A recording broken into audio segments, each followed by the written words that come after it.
Everybody had a good summer? Go ahead. I did, yeah. Yeah, it was great. Got to get some time off, play a little golf, and get back at it. So. Hey, Matt, Jalen Boyle so far, what do you think? Yeah, he's doing a good job. He's you got to OTAs again, like a lot of these rookie wide receivers. We put a lot on him, and I think that he's grown from OTAs till now in the summertime. He's been able to really. There's some little things he's doing within his routes, whether it's in zone or winning versus man. So he's doing some good things. We want to keep making him grow, leading through what he sees. I think he's a visualizer, so when he sees it, it takes him one time, then the next time he comes back and does a good job. How much of that does also apply to Tyquan Thornton? Obviously not a rookie, but he's getting a lot of reps there with the ones. Very similar. I really like where he's at. He came in last year about halfway through the season, and there's a lot to this offense. We do a lot of stuff, and I think verbally these guys, when they come in here, they want to make sure that they're just lining up the right way. What that does is it slows them down when they play. So now that he's had a little bit more time to marinate in this offense, he comes here now during the summertime, and you can see he's playing a lot faster, and we're getting to see what he can do. It's been exciting for him. How do you feel passing is progressing? Who's that? You just see passing in general. Yeah. No, that's been a focus for us. I think we all talk about last year and how it went, as far as the lack of explosives. Being able to figure out, okay, where's that start at? What are we doing, making sure we're doing our job as coaches? What are the players doing, putting it all together? And without a doubt, that's been an emphasis, and we want to speak it into existence. It starts with teaching it and making sure the guys understand it, and then when we get out there at practice, we execute it. I know it's still relatively early for Tampa. What's going to ask you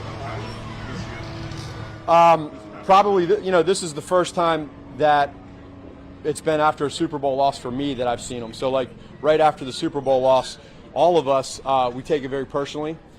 But I think there's a level to it as well where you're careful of not making sure it's like some deal where you're focused so much on what happened last year that you let it affect this year. That hasn't happened with any of us. And with Pat, we've gone back to a lot of the foundational stuff, whether it's mechanics, footwork, timing, progression, almost to like when he was a rookie again. And he embraces that. He wants that. So it's important for us to stick to that, but then also continue to never take away what he does so great. And I think you see it out here and what he's doing in camp so far. It's been really good. I know you always talk about footwork as a factor. How much of that is footwork connected to his pinpoint accuracy? Yeah, whether it's opening up his shoulders, whether his feet are too close together, the rhythm and timing. Like the other part of this too that we talked about in OTAs is making sure that the wide receivers, make sure you get your depth. If you're a quarterback back there and you're dropping back and you're not ready to throw and they're breaking the route down too short, you feel like you're late, but it's not your fault.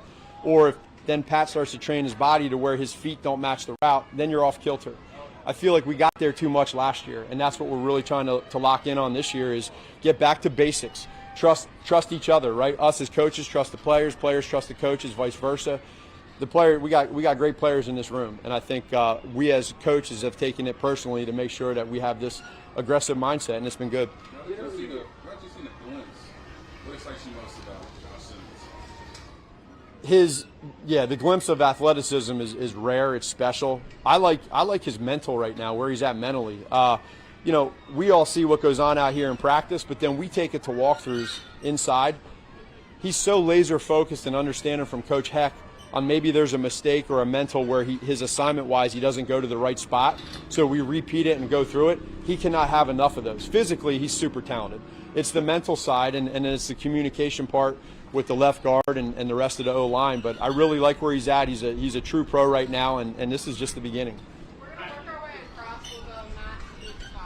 Okay. Yeah, Coach, with Josh yesterday and really the specifics of being able to break down the first day of practice and with pads, is there anything you learned about him, anything that stood out that you just wanted to maybe even get to be reinforced once the pads were on? The biggest thing with the pads probably right now is some protection. We did a few runs yesterday, but protection-wise, just making sure that if he hears a check at the line of scrimmage from Pat, or if he hears a certain protection call from the guys on the line, that it clicks in his brain to be able to make that execution in the play. And so there was a few plays yesterday where mentally he was off, but that's okay to see. Taking that now till today, which we haven't watched the film yet, but when we go back and watch the tape, did you make the same mistake twice or not? And that's where I think he's doing a good job with that. Probably the other thing, Matt, too, is there's a lot of that goes on right now because there's several mistakes, which is normal. making sure you don't get frustrated and discouraged because of that, and he's excelled at that. How's his anchor been, just as far as the strength in that knee? Good. I really haven't noticed anything there, and that's a positive. I asked Xavier Worthy yesterday about the game slowing down for him and if it had started the concept yet. He said it started at the end of last season. Are you seeing any carryover from last game to Super Bowl to right now? 100%. And I think you felt it probably three-quarters through the season last year. When he showed up in OTAs this year, he would come over to me a lot and just kind of talk through now what he's seeing on the second level with defense, not what we're doing. You know what I mean? So, like, if we break the huddle, these guys right now, these young, like Royals right now, he's trying to think, where do I line up? He's not seeing the defense right now. That's okay. That's normal. Xavier was there. Rasheed was there before. Now they're level 101, 202, 303. Xavier's 202 right now, in my opinion. And so he's seeing the coverages. He's seeing leverages. When you put his talent with breaking the huddle, seeing the defense, and now executing, now the next part is the timing with Pat, and that's what we're working on in camp. We're going to go last to Todd and Tim. Ask about several of these wide receivers. It seems like a really good room. Is this as good a group as maybe you've had in a while here at this point of the year? Yeah, for me, and not to take anything away from any receivers that we've been with here or anywhere else, for me, this collective group of wide receivers from top to bottom is very extremely competitive, talented, and they're competing, they're pushing each other. I'll bring up a guy that right now isn't, I don't want to take for granted, is Juju Smith-Schuster. Unbelievable right now with what he's doing as far as a leader in that room. Watching guys out here in walkthroughs, he's taking these young guys and using his experience and giving his knowledge to them, and it's exciting because he's a great player. So from top down, we have a lot of speed. The guys have knowledge, they're smart, they play fast, they're tough. Now it's just the timing with Pat, and we're excited to take this aggressive mentality every day in practice and then take it into the season because we're ready. We're locked in. Last one, Sarah. Yep. Going back to that mentality that you were impressed with by Josh Simmons, could you just kind of put that in perspective? Like, how does that stack up to maybe other rookies' mentality this year or years past that you've seen? How does he compare? Yeah, I think he's really at the top right now from what I've noticed. Now, we won't know this until we get into the preseason games and then we get into the season to truly be able to evaluate where he's at. But right now, I like where he's at. He's doing everything he can possibly do at this time to accept coaching, to be able to try to be the best rookie he can be, best teammate he can be. And then you got to be physically tough, which he is. You got to be athletic, and you got to be able to handle, coaching, and he's done that. So you put all that together, I think the sky's the limit for him. Thank you, Coach. All right, thank you. How do you just talk to Coach about the receivers room? He loves it, top to bottom, mix it young and old. Just what are your thoughts about everyone you guys have in the room right now? I feel like we mesh together really well on and off the field. We like brothers, so when we out there playing with each other, it's a lot of fun. You feel like you guys have everything you need to do what you'd like to do on offense, getting the ball deep? Oh, yeah, definitely. I feel like we all can play every position all over the field, so it makes it hard on the defense. How do you think about your body now compared to the end of last season when you came back? How's it different health-wise? I mean, a lot better. Those guys played the whole season, and me coming in, trying to catch up to speed. Did a great job. Coaches did a great job, but now I feel a lot more prepared. This your second year working with Bobby Stewart in the offseason. How has that helped you prepare going in, especially into this season? The biggest thing is being healthy. I done learned a lot from Bobby, and just carrying it through the season and knowing that it's an everyday process. Sometimes with an injury like yours, it's one thing to get over the physical part, but another thing to just feel good and cut loose mentally. Was that easy for you, or did you have to look at that at all? I'm a big believer in God, so honestly, when I'm on the field, I'm not even thinking about nothing but football. Marquise, you obviously been around a couple of teams and shared a veteran in this group. What have you really tried to instill in younger guys like Rasheed and Xavier just going into this year, now that you're more familiar with the offense and just the system? I think just taking it day by day, enjoying the process, enjoying the guys, enjoying the teammates, because it moves fast. So that's what I've been preaching. Let's enjoy it every day. Let's win every day, attack every day, and get better at something.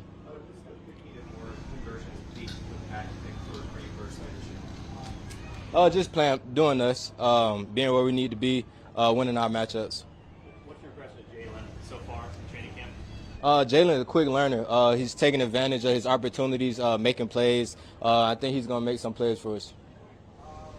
Patrick said back in OTAs that it wasn't as much as this year, the short game and the run game maybe opening up the deep ball, but the deep ball opening up everything else. How do you see that, as something that you can do? Usually it's the other way around. How do you kind of go from that philosophy that you want your deep game to make it easier for everything else? I think it's no secret that we're fast and we could fly. So, it's no secret. If you're not respecting it, we can run past you, and I think that just opens up everything underneath. Is this the fastest receiver group you've been with? Oh, yeah, definitely. We got run 4-2-1, and me, Thor, so we're pretty fast. Last couple. Thanks, Hollywood. Yeah, thank you.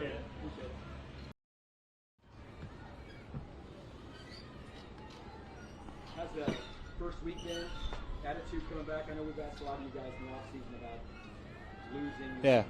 What's the attitude been like with everyone? Honestly, I think first day of meetings, Coach Spags put on the board, be bold, be courageous. And he pretty much said he wants a room full of guys that are confident, that are fearless, and that want to go out there and compete. And I think that really set the tone, especially when you come look at practice right now.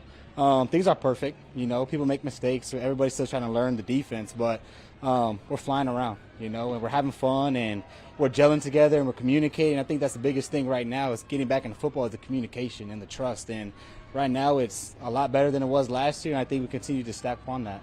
What's the confidence level of having enough talent outside that you're going to be able to go inside the door this year? I trust everybody they bring in here. You know what I mean? This defensive back room, I feel like, is lifelong learners, people who truly want to help each other. There's not a lot of ego, so when it comes to guys competing, certain guys in certain positions, it's all love. And I feel like the new guys we brought in, the rookies we brought in, I feel like have learned this defense so much quicker than I feel like our class even did because they have so much help and they have so much communication. And whoever's out there, for me personally, I trust them. You know what I mean? I'm excited for what they can do. What's your early evaluation of Williams? He's getting good, really good ball skills. He's long, and he's one of those guys that just competes. He's a smart guy. He knows the defense really well, and we got to clean up a few things in his technique, a few grabbings here and there. But once we iron those things out, I think he's going to have a really good career. Going back to the Spags message to Yeah. you, it sounded like it resonated with you. And what was your interpretation of what he was trying to get across? Yeah, for me, really, it was be confident because you understand the basics. Be the best you can be at the basics, and all the rest will kind of fall in line. And I feel like for me, my rookie year was you come into this, you try to think you got to do all these crazy things, but when you just sit back and realize that it's just football, we're coming out here, it's still 53 yards, you know what I mean? It's still 100-yard field, it's still 1st and 10, 2nd and 7. You kind of sit back and kind of slow your heart rate down and realize that you can't do this. You were prepared for this, and having a DC like Spags, a Hall of Famer, it just makes you that much more confident, that much more excited to go out here and prove to him that we can beat this defense. Trent, obviously Christian Fulton hasn't been on the field yet because he's still on the tough list, but what are you excited about the season? Obviously another corner who's been through a lot of experience, obviously the class specifically, opposite of you, and also Go Dogs. Yeah, go Dogs. First off, I appreciate that. I'm really excited for Christian Fulton. When he came into here, coming from a different team, a different scheme, we were able to kind of just pick each other's brains almost. You know what I mean? Obviously, for me, it was teaching him a lot about the defense, what the coaches like, how to read your eyes and stuff. But coming from him, it's his 5th, 6th year in the league. He's seen a few DBs in his own room and kind of just speaking about how to just help each other. You know what I mean? Technique-wise. I know he's played a lot of off-man, so it's been a few years since he's really gone up there and pressed for 80-plus plays in a game. And just understanding that when you come in this defense, you got to be physical. You got to set the edge. You got to do the little things that maybe back at your old team you didn't have to do. And he's been doing really good, recovering and doing his stuff there. But he's always locked in. He's always in meetings. He's always taking notes. And that's something that I see and like to have in my room. Over the past couple of years, being Jay Reed, that's kind of been that leader on the back end, the vocal leaders. Yeah. How much are you embracing, being that leader? Yeah. Well, my horoscope said that this morning I needed to be more vocal, actually. So it's funny that you asked this question, and not only on the field but off the field. I think for me personally, I think that's where my leadership kind of takes a hold of things, because I feel like when you're on the field, things are going so fast. You know, not a lot of guys want to hear a lot of things, but when you come to the sideline, when your heart rate slows down, when you can kind of sit back and realize what you did, I feel like I can come in there and be that second eye. You know, that's that person that is out there with you, the person that's seen that before. And the coaches do a really good job at coaching, but sometimes you kind of just want that person who's been out there, that's been through it, to kind of come over and kind of just let you know that you're doing the right things or where you messed up. So for me this year, just being someone that can be personable and approachable. I think that's what my leadership's going to be, and someone that's just going to be consistently doing the right thing, you know, and hopefully people follow that. How much have you had to learn how to do that? You know, honestly, I learned from my dad, you know. I saw him in some uncomfortable situations. I mean, he's a teacher. He does a lot of things in the community back home, and kind of sitting back and just seeing his impacts and how people have just came around him and how he's lifted people up. And coming into this team and this year, I feel like for me personally, I got to be someone that can show people that they can't do it. You know what I mean? I'm not the biggest guy on the team. I'm not the fastest guy on the team, but what I know is the details. What I know is this defense, and what I know is doing my job and making sure that all 11, and on the opposite side, all 11 on the offense, all doing our job collectively. I think it could be a really scary team. Trent, most people will consider you the best cornerback in the league when it comes to being in the nickel. But is there still something you want to prove, that being on the outside you're just as good, maybe even better? And does that play into your mind when you know you're eligible for a contract? Yeah, I think every year is a new year, and you kind of want to prove that you still have it. You know what I mean? Even in the nickel, I feel like I still have something to prove. Even when I'm outside, I feel like I have something to prove. Anytime you step on this field, I think this whole team really feels like they have something to prove. And I think that just makes it a little bit easier when you go out there and see the guy to your left, the guy to your right, all giving 100% effort. And this year for me, it's really just about how well I can be consistently doing my job, you know, week in and week out. I know things happen, you know, throughout the season, but not letting those small bumps affect me mentally, not letting those small bumps knock me off of what I was originally doing, and continue to just push through and keep thriving. That's what we do here at St. Joe's. You know, you got to push through these hot days, you got to push through these long drive drills, and that's something that I really respect about Coach Reed and how he does this, and I think it really helps us for the season.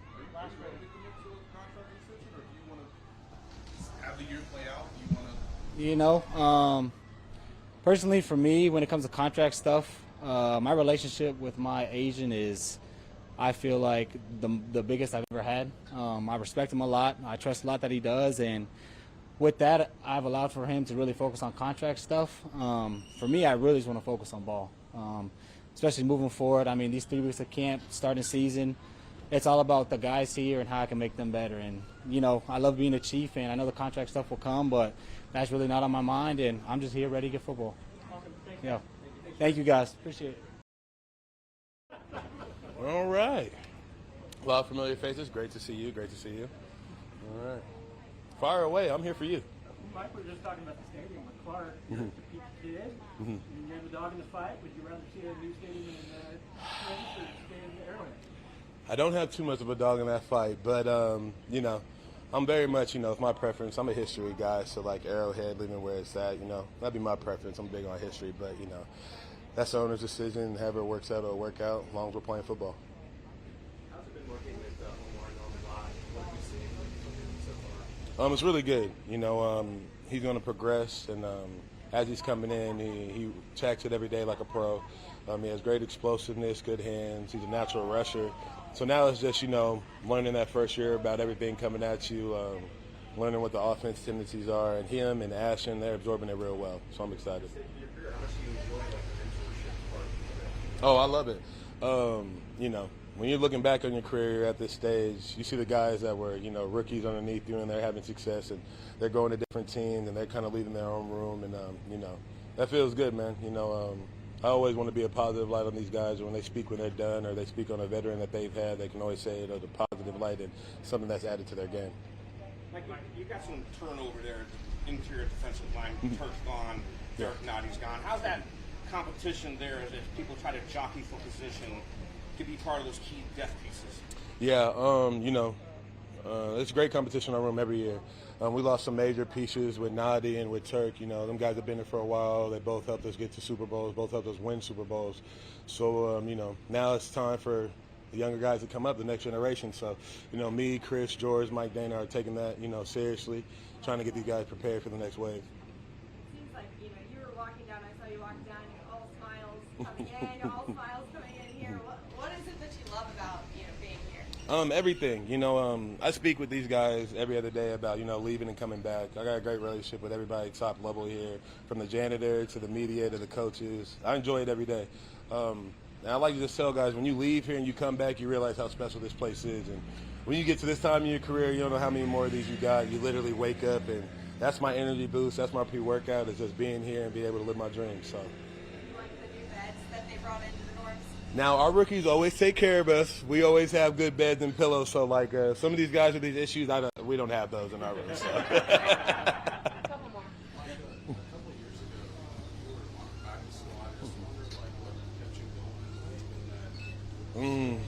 You know, just, you know, it was always a plan, you know what I mean? And I realized that I'd have to sacrifice some things to get back here if I wanted to be back here, and timing would have to work out. So, you know, it come down to if you really love the game. It wasn't really a hard decision for me. I never played at this point for money. So just being here and be able to contribute and being able to be that close to be part of history, I mean, that was enough for me.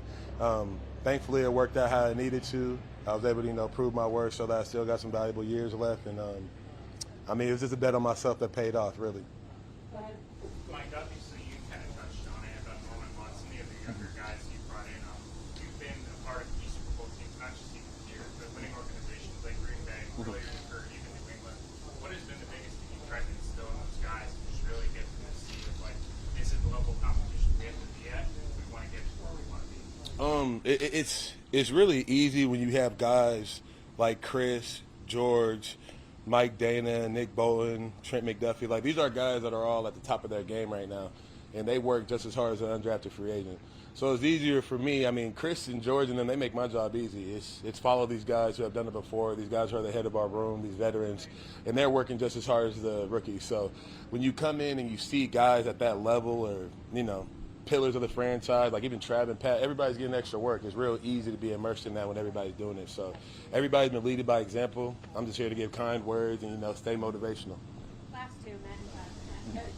Mike, as that mentorship, when you were younger, like you're rookie in Green Bay, who were those mentors for you? I mean, I had great vets in Green Bay. Clay Matthews, Julius Peppers, B.J. Raji was, you know, big help to my career, and Nick Perry. Those guys, you know, they were at the top of their game. You know, Clay Matthews in commercials. A lot of those guys were Hall of Fame type guys with Julius Peppers and Clay, and they just told me, you know, they really took me under their wing. They didn't really, you know, take me as an undrafted free agent. They would let me work with them outside the facility, tell them how to win, how not to do things, and it was just easy. I really appreciated those guys, and I stay in contact with those guys now, so it's awesome. Kingsley last year had a little rough time outside. He moved inside. He was going up against him here and there. What have you seen from him growth-wise? From moving this year from last year to the guard, he's a lot more comfortable now. We all know he's athletic. We all know that he's strong, but he just has to be consistently in position. And this year he's been doing that. With his one-on-one pass rush, he's been way more stout, way more solid with his run blocking. You can tell that Trey's coaching him up a little bit and getting that nastiness in him, and it's showing this year. So I'm really excited for Kingsley this year, and I can't wait to see what he's going to do. Thank you, everybody. Thank you, guys.